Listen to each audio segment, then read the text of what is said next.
खुलुमबाय आं उदांस्रि मुसाहारि बड'लेण्ड बुब्लिनि जानानै बयखौबो बरायना लाबाय। दिनै 12 अक्ट'बर 2024 नोंथांमोननो बड'लेण्ड बुब्लिया दिनैनि साना मानि थाखाय मिथिजायो एबा दिनैनि सानाव मा हाबाफारि फालिनाय जायो नोंथांमोननो फारि फारि बड'लेण्ड बुब्लिया फोरमायगोन। दिनैनि सानखौ इउनिभार्सेल मिउजिक डे महरै फालिनाय जायो।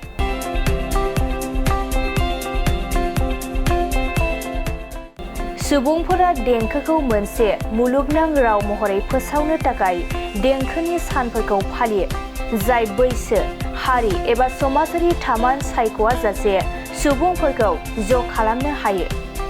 अक्ट'बरनि नैथि सनिबाराव मुलुगनां देंखो साना सरासनस्रा सुबुंफोरखौ ज' जानो आरो देंखो बानायनो थाखाय हांख्रायहरो।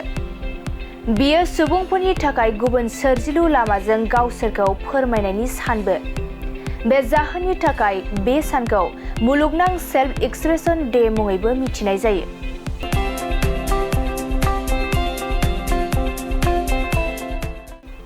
बेनि अनगायैबो दिनैनि सानखौ नेशनेल चीज डे,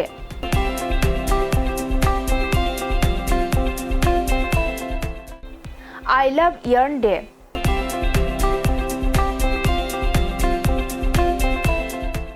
आरो वर्ल्ड आर्थराइटिस डे महरै फालिनाय जायो।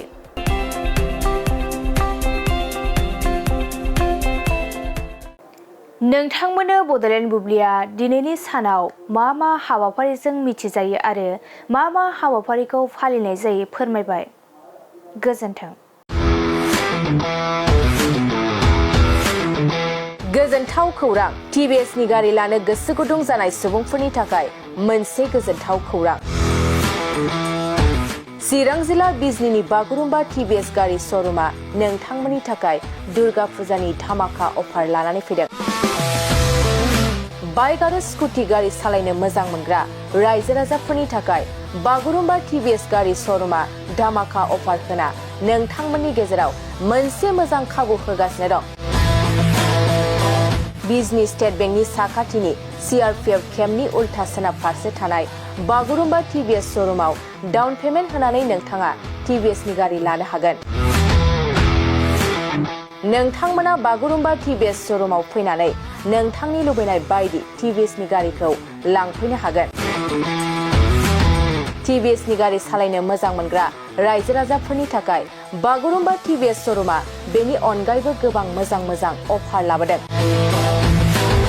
बेफोर अफारफ्रानो जाबाय जेरै गंनै हेलमेट फ्रि, फुल टिंकि पेट्रल फ्रि एसर गिफ्ट आरो टिभिएस कम्पानिनि गासैबो मडेलनि एक्सचेन्जनि खाबुआ एभेलेबल जागोन।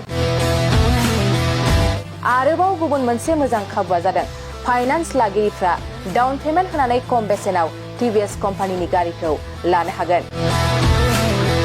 लोगोसे आबुङै मिन्थिनो आरो बुकिं खालामनो थाखाय 7002132259 एबा 8638131734 जानबुं नम्बराव कल खालामना खौरां लानो हागोन।